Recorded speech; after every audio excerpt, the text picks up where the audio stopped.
Bismillahirrahmanirrahim. Assalamualaikum warahmatullahi wabarakatuh. Para jamaah al-Islam rahimakumullah. Berjumpa kembali bersama Teh Im pada kesempatan kali ini. Alhamdulillah ya, masih di channel Al-Asran. Semoga semua yang baru bergabung selalu diberikan kesehatan oleh Allah ya, sehat lahirnya, sehat batinnya, segala situasi kondisi apapun kita pada saat ini selalu penuh dengan rahmat, maghfirah dan juga inayahnya Allah. Amin ya Allah ya rabbal alamin.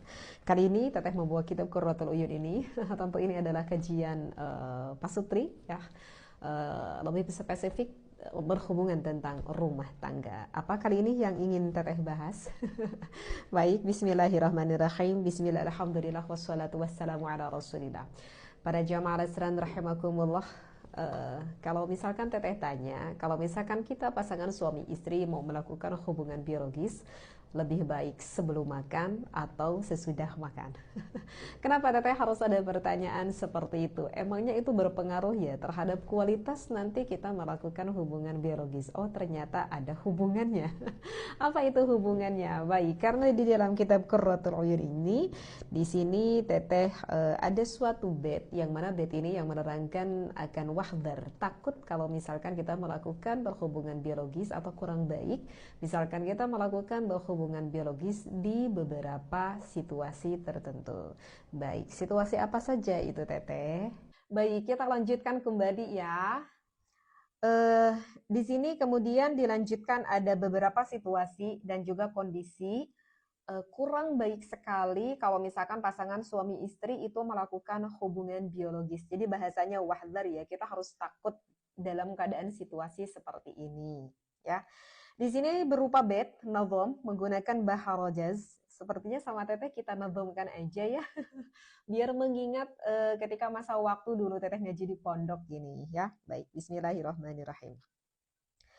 واحذر من الجماع في حال الظما والجوع صحيحا كهو منظما والغيظ والفرج كذا ورادا والشبع والشهر كذاك مسندا والقيء والإسهال في النظام كذا خروجك من الحمام أي قبله كالتعب والحجامة فاع وحقاك بلا ملامة.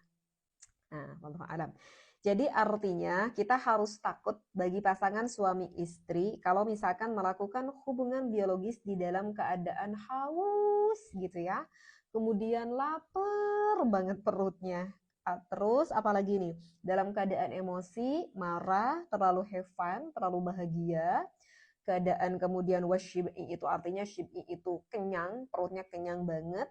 Kemudian dari bangun tidur, kemudian wal qai'i sesudah muntah, wal ishali atau sakit perut ya, kemudian juga dibekam seperti itu. Ini semuanya ada alasan-alasannya. Baik, apa nih alasannya? Dalam keadaan-keadaan seperti ini kurang baik kalau suami istri melakukan hubungan biologis tersebut. Baik, sekarang apa nih Teh alasannya ya? Ya seperti yang barusan Teteh sampaikan. Barusan Teteh ingat bahwa di dalam keadaan lapar, pasangan suami istri tersebut itu kurang baik untuk melakukan hubungan biologis. Nah, di dalam keadaan lapar, kenapa kurang baik? Ini berbeda ya antara laki-laki dan juga perempuan. Kalau untuk laki-laki lebih baik sangat menghindari sekali di dalam keadaan lapar. Jadi kalau misalkan lapar, ya sesegera mungkin suami kita itu makan dulu. Biarkan makan dulu, nikmati makannya sampai cukup. Mau sampai kenyang, monggo silahkan, tapi jangan terlalu israf berlebihan ya. Nah, kenapa kurang baik kalau misalkan di dalam keadaan sangat lapar banget kalau dipaksakan? Karena makanan itu kan nanti yang akan berubah menjadi energi, ya kan?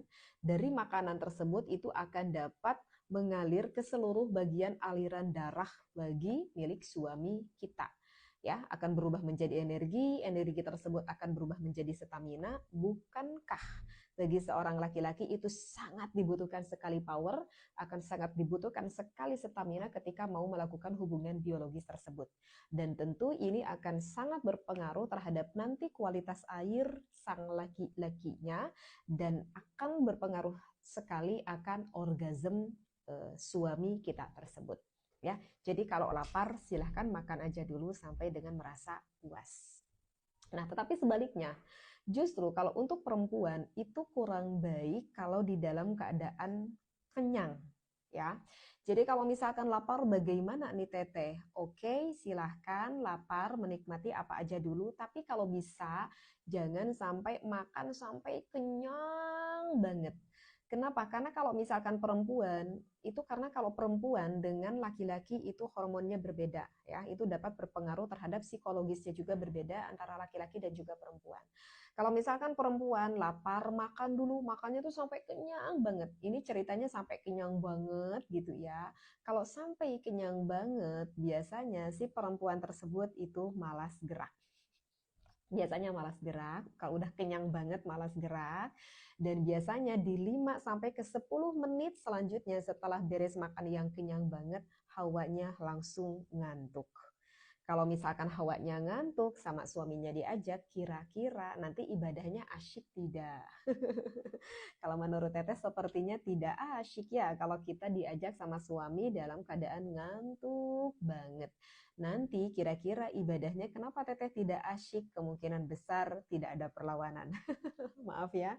Para suami kira-kira kalau misalkan istri kita melakukan hubungan biologis dengan kita kalau tidak ada perlawanan, asik apa asik? Sepertinya suami kompak akan menjawab tidak terlalu asik ya Teh kalau misalkan tidak ada perlawanan. Nah, alasannya adalah seperti itu. Kemudian alasan yang kedua, ternyata secara diteliti gitu ya, ada penelitian, Teteh pernah baca gitu ya di dalam penelitian itu, kalau misalkan seorang wanita setelah makan, makannya tuh puas banget, itu seorang perempuan biasanya have fun, biasanya bahagia dan tidak membutuhkan kebahagiaan yang lain. Jadi udah ketika makan kenyang puas, wanita itu sudah mencapai kepada klimaksnya ya, klimaks kebahagiaannya dari makan yang puas tersebut sehingga tidak membutuhkan kebahagiaan yang lain. Aduh, sepertinya udah deh, aku tidak perlu dipuasin lagi sama suaminya. Wong ini dengan makan aja aku udah merasa puas. Nah, itulah ya perbedaannya antara laki-laki dan juga perempuan. Kalau begitu solusinya bagaimana, Teteh? Kalau begitu solusinya jika istri kita lapar, silahkan mencemil aja, makan-makan cemilan, artinya yang tidak terlalu mengenyangkan banget gitu ya, sampai nasi 2 piring, ya makanan-makanan ringan, bagusnya yang menyehatkan tubuh. Nah, kalau misalkan untuk suami kita, kalau misalkan lapar, silahkan makan aja dulu sampai puas gitu ya, dan lebih baik dilakukan makannya tersebut 1 jam sebelum melakukan hubungan biologis tersebut. Nah, itu solusinya. Kemudian dilanjutkan kembali, barusan kurang baik, wahdar harus dijauhi, ditakutkan kalau melakukan hubungan biologis tersebut di dalam keadaan emosi. Nah, kalau untuk kenapa sih nggak baik dalam keadaan emosi, ya sepertinya udah pada tahu deh gitu ya jawabannya. Ya karena kalau misalkan emosi mau asik gimana ya kita melakukan hubungan biologisnya tersebut. Ya jelas banget itu akan menurunkan akan kekuatan gairah seksualitas baik bagi seorang istri ataupun bagi seorang suami. Ya, oleh karena itu kan, makanya ini sebetulnya nyambung ya kepada foreplay yang disunahkan oleh baginda Nabi Muhammad SAW, sehingga kenapa wanita itu membutuhkan foreplay yang lebih lama dibandingkan dengan laki-laki. Ya, dan bahkan ini juga tadi juga kan ada harus ditakuti kalau misalkan terlalu bahagia. Kenapa? Karena kalau misalkan terlalu bahagia itu akan sangat sulit sekali mengendalikan kesadaran akalnya. Dan ini biasanya cenderung banyak terjadi oleh para wanita dibandingkan dengan laki-laki. Karena ya, Teteh juga seorang wanita, disadari dan juga harus diakui, memang kalau wanita itu agak sulit untuk mengendalikan emosi, sulit untuk mengendalikan mental. Mungkin untuk hal ini yang harus lebih banyak belajar itu adalah para wanita. Seperti itu ya, karena moodnya tuh kadang sangat mudah sekali untuk berubah-ubah. Tetapi bukan berarti di laki-laki juga tidak ada. Tentu di laki-laki pun ada ya Laki-laki pun sama kan, ada rasa emosinya, mungkin ada rasa kesalnya. Jadi kalau misalkan permasalahannya itu berhubungan antara pasangan suami istri, jangan berani-berani melakukan hubungan biologis ya.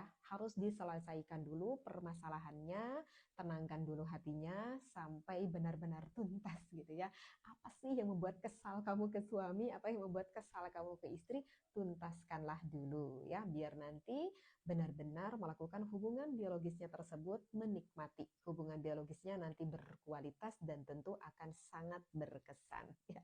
Jadi bereskan aja dulu. Kalau permasalahannya dengan orang di luar, setidaknya luapkanlah apa itu kepada istri kita atau kepada suami kita, barangkali ada pasangan kita yang dapat memberikan solusi atau tidak dapat memberikan solusi, setidaknya kita lebih tenang karena meluapkan perasaan kepada pasangan kita. Baik, terus tadi apa lagi ya? Teteh lupa lagi. Tadi apa ya? Oh iya, udah dibekam ya. Udah dibekam, tahu dibekam itu yang di sedot darah gitu ya. Seperti itu juga itu kurang baik. Kemudian di dalam keadaan kita lelah, kita kurang tidur, ya, kita bisa pahami ya, itu semuanya dapat melumpuhkan akan gairah seksualitas kepada pasangan suami dan juga istri. Ini semua yang disampaikan oleh Imam Ar-Razi. Dan bahkan di sini ada sedikit kelanjutannya ya. Kata Imam Ar-Razi, kalau misalkan pasangan kita itu keadaan tubuhnya, pembawaannya ya, kan suka ada setiap fisik tubuh seseorang itu punya bawaan ya. Kalau misalkan pembawaannya itu tubuhnya sangat kurus, kering, kurus tapi kurus kering, kita suka menemukan ya, ada fisik yang seperti itu. Lebih baik, ini bahasanya lebih baik, kata Imam Ar-Razi, kurangilah melakukan hubungan biologis pada keadaan musim panas tiba, seperti itu.